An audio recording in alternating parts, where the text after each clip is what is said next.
Hello students, क्या हाल चाल हैं आप सबके। I know class 12th maths का चैप्टर 1 यानी रिलेशंस एंड फंक्शंस नाम सुनते ही थोड़ा डर लगने लगता है, राइट? पर टेंशन बिल्कुल मत लीजिए। आज हम इस एक्सप्लेनर में इस चैप्टर की मास्टर कीज को प्रॉपर्ली अनलॉक करने वाले हैं। ट्रस्ट मी, एक बार आपने इन कॉन्सेप्ट्स को ध्यान से समझ लिया ना, तो एग्जाम में आपके मार्क्स एकदम कंफर्म है। So let's dive right into this. Alright, तो आज का हमारा क्विक रोड मैप कुछ ऐसा दिखता है। हम स्टार्ट करेंगे बेसिक मैथ कनेक्शंस और टाइप्स ऑफ रिलेशन से, फिर सीधा चलेंगे इक्विवेलेंस रिलेशन पर। उसके बाद हम कवर करेंगे फंक्शंस, इनवर्सेस और बाइनरी ऑपरेशंस। और हाँ, लास्ट में मैं आपको दूंगा एक सॉलिड एग्जाम स्ट्रेटजी जो आपको बोर्ड में 5 मार्क क्वेश्चन इजीली सिक्योर करने में हेल्प करेगी। चलिए शुरू करते हैं। सबसे पहले ये रिलेशन आखिर होता क्या है? अगर हम एकदम सिंपल टर्म्स में बात करें तो एक रिलेशन बेसिकली सेट ए के एलिमेंट्स का सेट बी के एलिमेंट्स के साथ एक कनेक्शन या पेयरिंग होता है। इमेजिन कीजिए दो अलग अलग ग्रुप्स हैं और हम उनके मेंबर्स को किसी फिक्स्ड रूल के बेसिस पर जोड़ रहे हैं। मैथमेटिकली स्पीकिंग, ये simply Cartesian product A cross B का एक सबसेट होता है। Just a simple connection, that's it. Moving on to section 1, types of relations. Now this is absolutely crucial. ये core concepts आपके लगभग हर बोर्ड क्वेश्चन का foundation set करते हैं। इन्हें मास्टर कर लिया तो समझ लीजिए आधी बैटल आपने यहीं जीत ली। तो पहला टाइप है रिफ्लेक्सिव रिलेशन। इसका एकदम सीधा सा मतलब है अगर हर एलिमेंट खुद से रिलेटेड है। सपोज आपके पास सेट ए में एक एलिमेंट ए है, तो रिलेशन में पेयर ए कॉमा ए होना ही चाहिए। No excuses. मैथमेटिकली सारे के सारे डायगोनल एलिमेंट्स प्रेजेंट होने ही चाहिए। अगर एक सिंगल एलिमेंट भी खुद से कनेक्ट नहीं हुआ ना, तो वो रिलेशन रिफ्लेक्सिव कभी नहीं बन सकता। दूसरा टाइप आता है सिमेट्रिक रिलेशन। इसका लॉजिक बहुत सिंपल है, दोनों डायरेक्शंस में इक्वल कनेक्शन होना जरूरी है।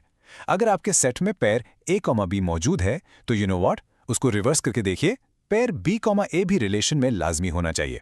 अगर ए रिलेट करता है बी से, then B absolutely must reverse back to A. एक तरफा कनेक्शन यहां बिल्कुल अलाउड नहीं है गाइस। तीसरा है ट्रांजिटिव रिलेशन, और फ्रैंकली ये काफी बच्चों को थोड़ा ट्रिकी लगता है। पर यहां आपको बस एक चीज पर फोकस करना है, चेन को कंप्लीट करना। अगर ए रिलेटेड है बी से और वही बी आगे फर्दर रिलेटेड है सी से, तो मैथ का रूल स्ट्रिक्टली कहता है कि ए को डायरेक्टली सी से रिलेट होना ही पड़ेगा, यानी पेयर ए कॉमा सी का रिलेशन में आना मैंडेटरी है।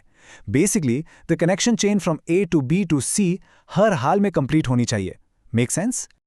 अब जब आप इन तीनों रिलेशंस की कंडीशंस को सक्सेसफुली एक साथ मिला देते हैं, तो बनता है हमारा इक्विवेलेंस रिलेशन। ये बोर्ड्स का एक्चुअल सुपरस्टार टॉपिक है फॉर श्योर। कंडीशंस कैसे टिक ऑफ होती हैं? Well, first it must be reflexive, second it must be symmetric, और third it must be transitive. जब ये तीनों रिक्वायरमेंट्स पूरी हो जाती हैं, तो हमारा रिलेशन टेक्निकली एक इक्विवेलेंस रिलेशन बन जाता है, जो बाद में एलिमेंट्स को इक्विवेलेंस क्लासेस में ब्यूटिफुली ग्रुप कर देता है। It's like a perfect puzzle coming together. Alright, shifting gears to section 2, functions. Functions को आप एक special kind of machine या special relation की तरह सोच सकते हैं। यहाँ एक बहुत ही strict mathematical rule apply होता है। Set A के हर एक single input के लिए Set B में exactly एक ही unique output निकलना चाहिए, एक से ज़्यादा नहीं। Let's look at a clear comparison here. पहला फंक्शन टाइप है 1-1, जिसको हम स्ट्रिक्टली इंजेक्टिव फंक्शन भी कहते हैं। ये कीवर्ड इंजेक्टिव आपको बिल्कुल याद रखना है। यहाँ हर इनपुट का एक अपना पर्सनल अलग आउटपुट होता है, मतलब आउटपुट्स का कोई रेपिटेशन नहीं होगा। वहीं दूसरी तरफ होता है मेनी वन फंक्शन, जहाँ मल्टीपल अलग अलग इनपुट्स शेयर करके एक ही कॉमन आउटपुट पर आ जाते हैं। Kind like multiple roads leading to the same destination. Next comparison आता है ऑन्टो और इनटू फंक्शंस का। ऑन्टो फंक्शन को टेक्निकल भाषा में हम सर्जेक्टिव कहते हैं। सर्जेक्टिव का मेन रूल यह है कि राइट साइड वाले सेट में यानी कोडोमेन में कोई भी एलिमेंट अकेला या खाली नहीं छूटना चाहिए। Literally every single element must have a pre image. कोई भी एम्प्टी हैंडेड नहीं रहना चाहिए। अगर कोडोमेन में गलती से एक सिंगल एलिमेंट भी अनयूज्ड बच गया ना, तो वो फंक्शन ऑटोमेटिकली इनटू फंक्शन बन जाता है। It's that simple. विजुअल से इस कॉन्सेप्ट को और भी क्लियर करते हैं। लेफ्ट साइड वाली मैपिंग F1 पर फोकस कीजिए। देखिए कैसे एकदम स्ट्रेट अलग अलग एरोज मैप हो रहे हैं। One input gives exactly one output. ये परफेक्ट एग्जाम्पल है 1-1 या इंजेक्टिव मैपिंग का। अब राइट साइड F2 को देखिए, जहां दो अलग इनपुट पॉइंट से लाइंस आकर एक ही कॉमन आउटपुट पर कन्वर्ज हो रही है। ये क्लियरली एक मैनी टू वन फंक्शन का क्लासिक केस है। अब यहां सबसे बड़ा सवाल आता है, क्या हो अगर एक फंक्शन दोनों स्ट्रिक्ट कंडीशंस फुलफिल कर दें? I mean, अगर कोई फंक्शन 1-1 यानी इंजेक्टिव भी है और उसके बिल्कुल साथ साथ ऑनटू यानी सरजेक्टिव भी है, तो उस सुपर फंक्शन को हम कहते हैं बाइजेक्टिव फंक्शन। ये परफेक्ट मैपिंग का अल्टीमेट टाइप है। और याद रखिए, ये सबसे इंपॉर्टेंट इसीलिए है क्योंकि पूरे मैथमेटिक्स में सिर्फ बाइजेक्टिव फंक्शंस का ही प्रॉपरली इन्वर्स निकाला जा सकता है। It's a real game changer. ये मैपिंग F4 जो आप देख रहे हैं, ये अपने आप में बिल्कुल परफेक्ट है। लेफ्ट सेट के हर एक एलिमेंट का राइट सेट के एक यूनिक एलिमेंट से डायरेक्ट लिंक बना हुआ है। और सबसे खास बात, राइट साइड वाले सेट में एक भी एलिमेंट बिना लिंक के खाली नहीं बचा। The whole shebang is connected. This is a flawless bijective mapping. इसे अपने माइंड में हमेशा के लिए लॉक कर लीजिए। Moving on to section 3, inverse functions or binary operations.